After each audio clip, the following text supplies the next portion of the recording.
Primetime local news, serving the Lakeland and Midwest regions. Happy Tuesday, everyone. Welcome to Primetime Local News. Elisa and I are rocking matching boots. Yep. We live together and we can't even figure out a coordinated plan. Yeah, didn't see each other before we got dressed, so here we are matching. There you go. We're talking coffee as our question of the day. We just want to know, how do you drink your coffee? You actually had a sip of my coffee not too long ago, and you're saying it's real sweet. It is. I don't know. I'm more of a tea drinker, but if I take coffee, if anyone wants to bring Elisa tea. She knows, yeah. But for coffee-wise, it's just, I need it a little sweeter, but yours is like really sweet. It's not that sweet. It's just bad coffee, so I had to put a lot of sugar in there. Yeah. Anyways, let us know, how do you take your coffee and how many cups a day do you drink? We're going to talk about that a little bit later. But first, we're going to go check in with Brett Holden, who's checking out the new exhibit. Now, today we are going to be testing out my eyes. I am probably categorized as legally blind. I don't have the best eyes, but here tonight at the Lloydminster Cultural and Science Center, we are at the Optical Illusions exhibit. We're going to be talking a little bit about just how important optical illusions are to our minds and how we perceive optical illusions, and I'm going to be taking a look at some of those optical illusions as well. We'll have a little bit more coming up from here at the Lloydminster Cultural and Science Center. Let's head to Elise, who has a look at your local news. One local woman is raising money for her sister-in-law and her furry friend. Birch, who is a husky mix and has heart disease that requires surgery, and Elizabeth Crawley decided that she was going to help her sister-in-law in any way that she could. I just felt like, you know, if this dog can get a couple happy years with this family, that's nice. If we can get longer for this animal, why not? Most people would put the dog down. That's a sad fact. On the weekend, Crawley had a bottle drive for Birch to bring in donations for the cost of the surgery.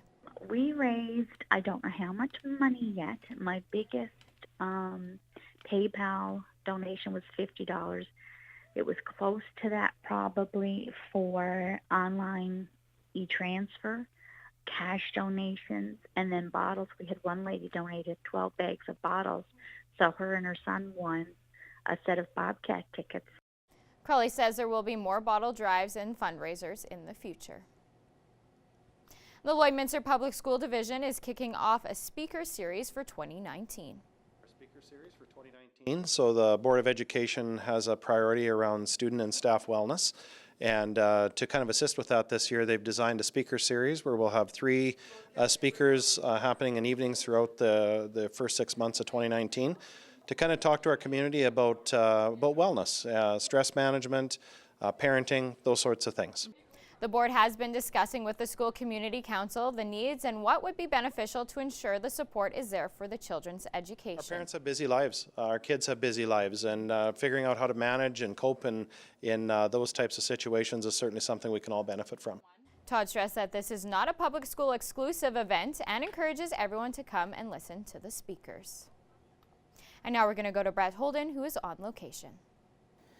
Joined now by Kate here at the Lloydminster Cultural and Science Center. Now, Kate, with the Optical Illusions exhibit here, you said you did build this in 2015, yes. And this is the second time you've had it come through here. Let's kind of talk about the background to the exhibit and why bring it back.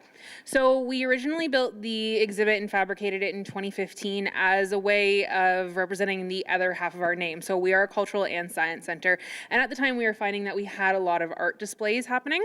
So we wanted to kind of emphasize our science side and really engage the public in something that was fun for all ages. And optical illusions are something that capture the imagination and the attention of people from young to small. So we thought, for young to old actually, so we thought that that would be something that would really bring the population of Lloyd in. And you mentioned just kind of bring kind of the population in, but let's talk about the importance of having an exhibit like this. So it's really important because it engages a lot of our school groups. We've had a couple of school groups come in specifically to see this already, and it's something that really works with a lot of their science curriculum and things based in that. Perfect. We'll have a little bit more coming up from here at the Lloydminster Cultural and Science Center, and looking at some of these optical illusions, and maybe, just maybe we might get a little bit of a look and learn a little bit more about optical illusions. But let's head back into the studio where Michaela has a look at your weather. All right, thank you so much, Brett. It is cold out there. We're sitting at minus 24, but with that wind chill, feeling like minus 32 out there, and it is only gonna get colder, unfortunately, with that wind chill. We are expecting some strong gusts yet again. Satellite radar showing a couple patches of precipitation starting off to the west. Now, these are going to reach us by tomorrow. We are expecting some snow in throughout our area. No watches and warnings currently in effect, though, which is a good start to the evening. Looking at to our temperature, sitting at minus 24 here. Cold Lake sitting at minus 21, minus 22 in Athabasca. A little bit warmer at minus 17 in Edmonton, minus 14 currently in Jasper, minus 19 for Whitecourt. And then as we move into Saskatchewan, still in those minus 20 ranges as a cool front is moving through both provinces. Minus 20 in Melfort, minus 20 also in Prince Albert, and minus 19 in Meadow Lake. As we look to the broadcast region, Cold Lake North Battleford overnight going to hit down to minus 26.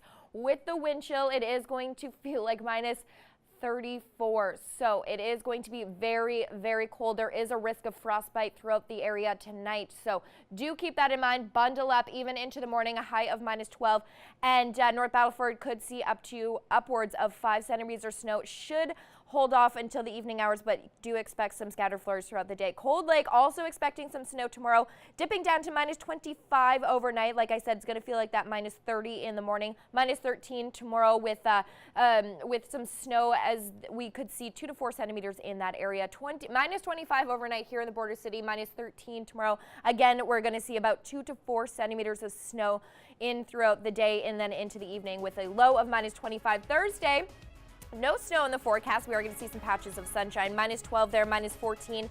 And then on Friday, minus 10 and minus 16. But the weekend is going to warm up. I'll have those details for you coming up a little bit later in the cast.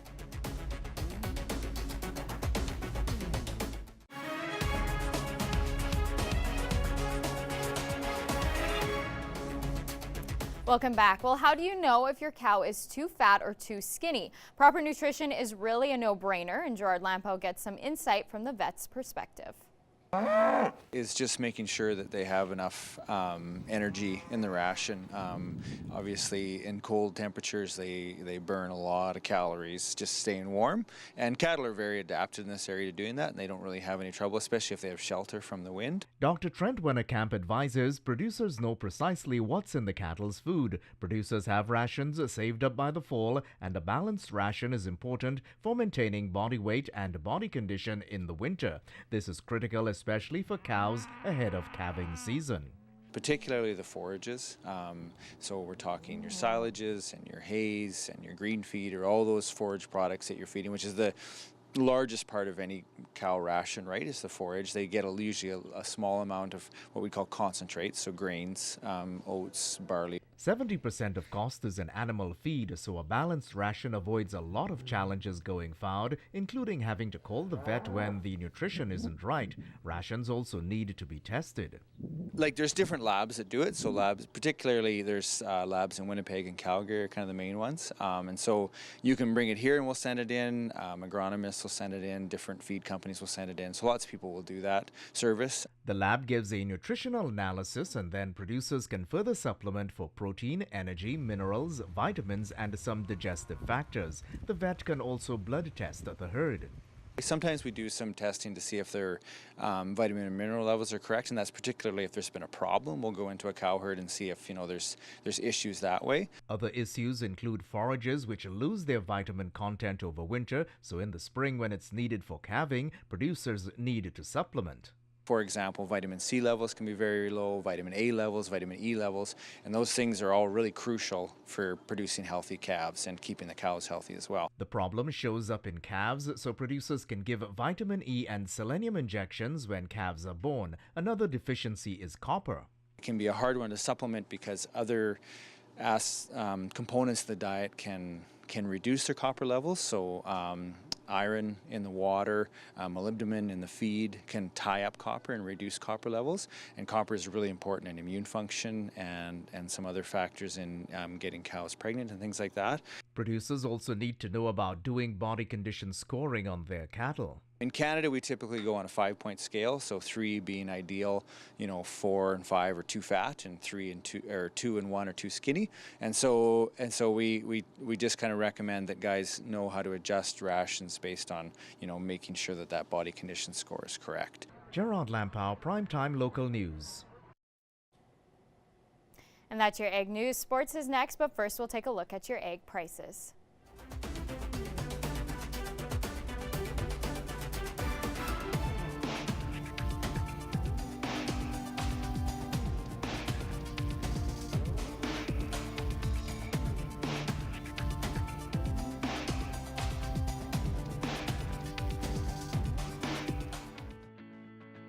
Every member of the City Centre Auto Body team has been through extensive training. We're constantly upgrading our team's education to reflect current collision repair technique.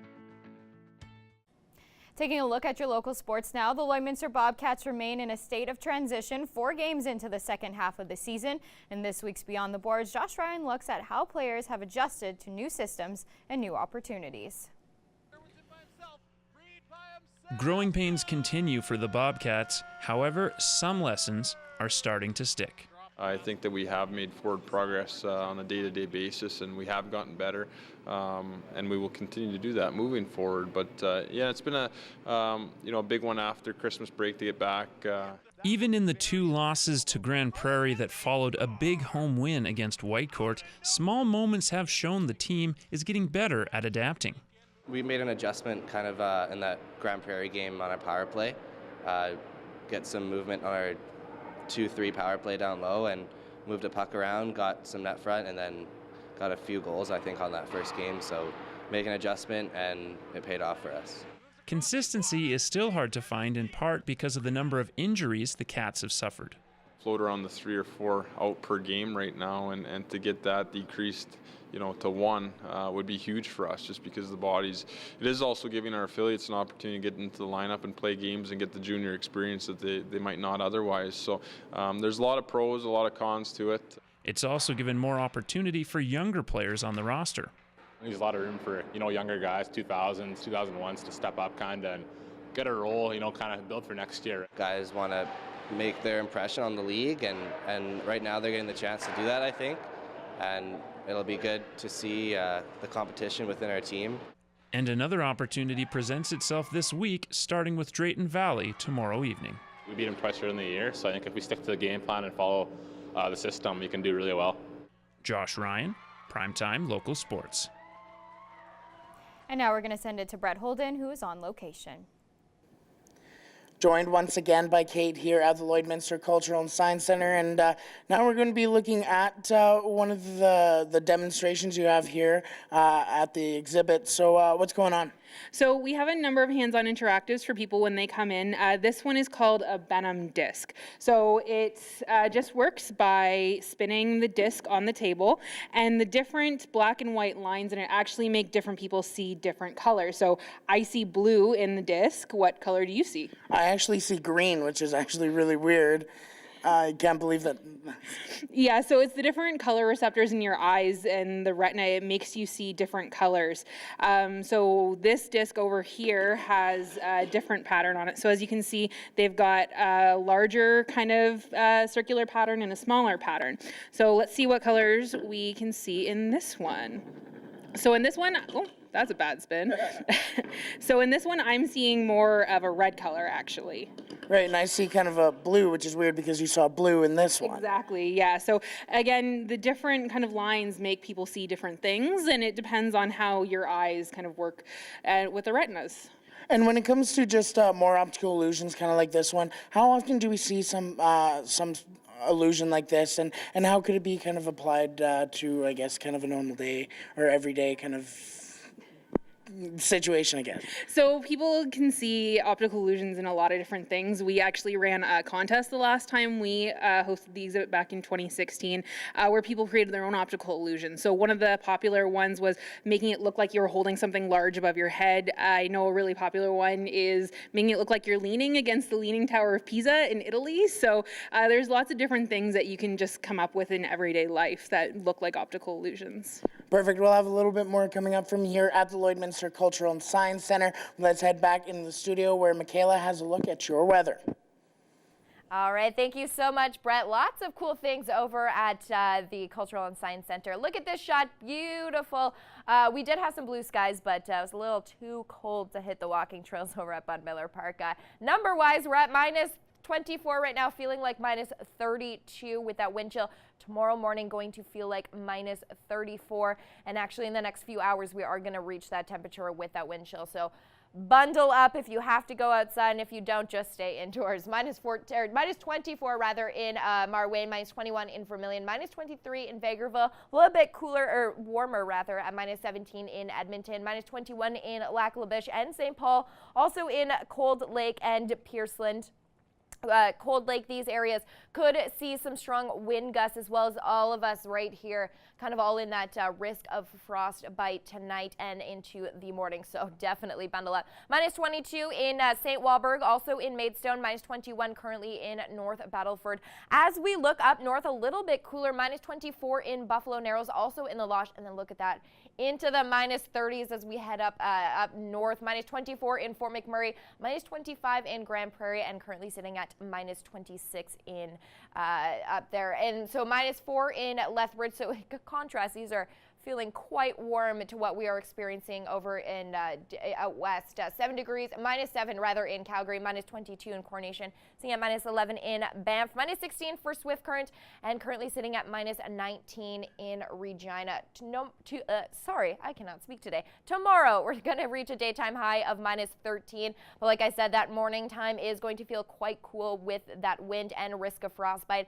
And we're expecting 2 to 4 centimeters of snow tomorrow. So it's going to be cold and snowy, so prepare. Minus 14 tomorrow in Maidstone, minus 12 for North Battleford. North Battleford expecting even more snow, possibly upwards of 5 centimeters.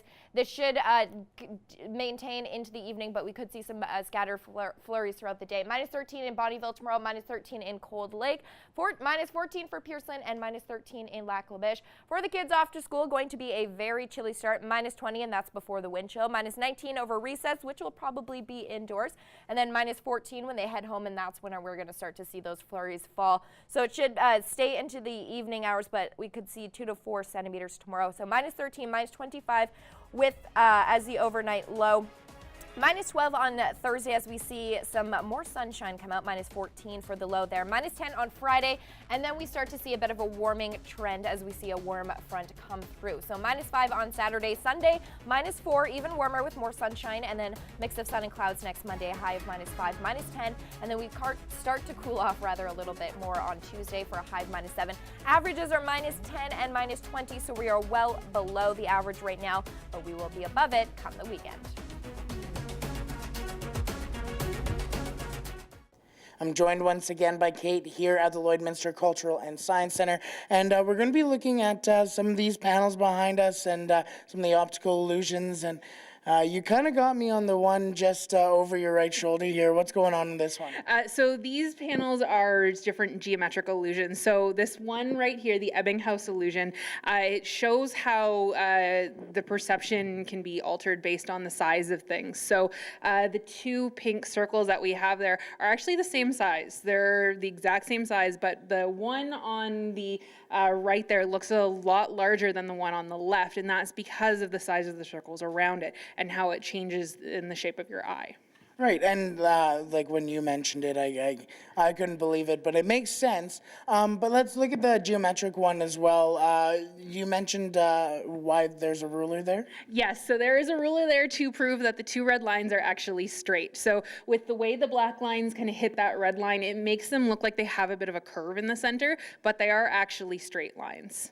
And so how often, I mentioned this with the other one, the Benham one, but how often can we see stuff like this in our everyday lives?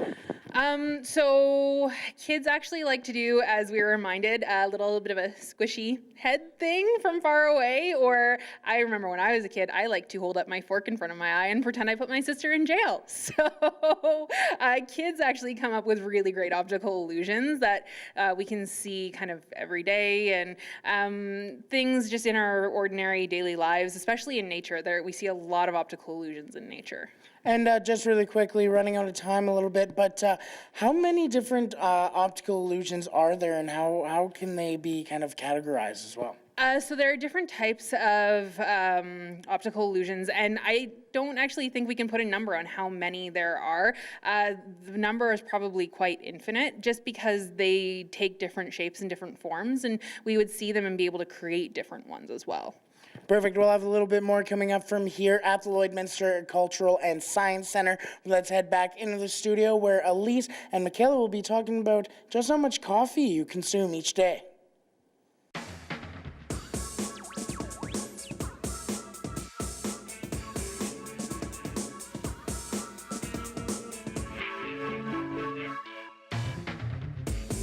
Yes, thank you, Brett. And yeah, that's what we're talking. We're talking coffee. I drink quite a bit of it. That's what we want to know. How do you take your coffee and how much of it do you drink? You're a tea drinker. I am. I'm a big time tea drinker. I'll have probably 2 or 3 cups of tea a day, but not really coffee. I have to be exhaustedly tired to drink. Do you just not like the taste? Yeah, I just don't like the taste as much, and with tea I only put 1 milk in it. So with coffee I'd have to I'm like I put a lot of cream, a lot of sugar. Today I have my coffee right here, and there's 3 sugars in there. So I'm also probably going to regret drinking coffee this late. But some of the comments we got, Dan says he drinks a full pot and just black. Eric says good coffee only needs a little bit of cream, but I think it's the opposite. I think it needs a little bit of sugar and no cream. Oh. Yeah, I don't know. There you go. I'm an Americano person. Yeah. Manuel says he drinks it black. Lots of people saying 2 cream, 2 sugar. Double-double, so right? kind of, yeah, double-double. I feel like that's the Canadian classic. double-double. Let us know, how do you take your coffee and how much of it do you drink a day? But now we're going to get into our pets of the day. We should have like a little jingle. Yeah, we should. This is Bosco, very adorable. That was sent to us by Carol. Cute little Super dog cute. there. Yeah. Next up, we have Raya. Sure. Yeah. Okay, we'll go with that. That was sent to us by Tracy. Very cute. I feel like anytime you have a box, you'll find a cat in there. Totally. This is Wilma. What a cute little great photo. name, Wilma. Love it. That was sent to us by Vicky. Thank you for saying that in. This is Nala. Very adorable shot there. That was sent to us by Amanda. And then last but certainly not least, look at this critter. So comfy. Super comfy. Yeah. Oh, that's so cute. I just want to pet your tummy. Yeah. Yeah, that was sent to us by Katie. If you would like to see your pet here on Primetime Local News, send us a photo. Please include your pet's name. And if you do see him on the show, you'll be entered to win a $50 gift card to the Lloydminster Pet Pad. We want to see your pets. Send photos of your pet and their name to our Facebook, Twitter, or Instagram to have them featured on Pet of the Day. Your name will be entered into a weekly draw for a gift certificate from the Pet Pad.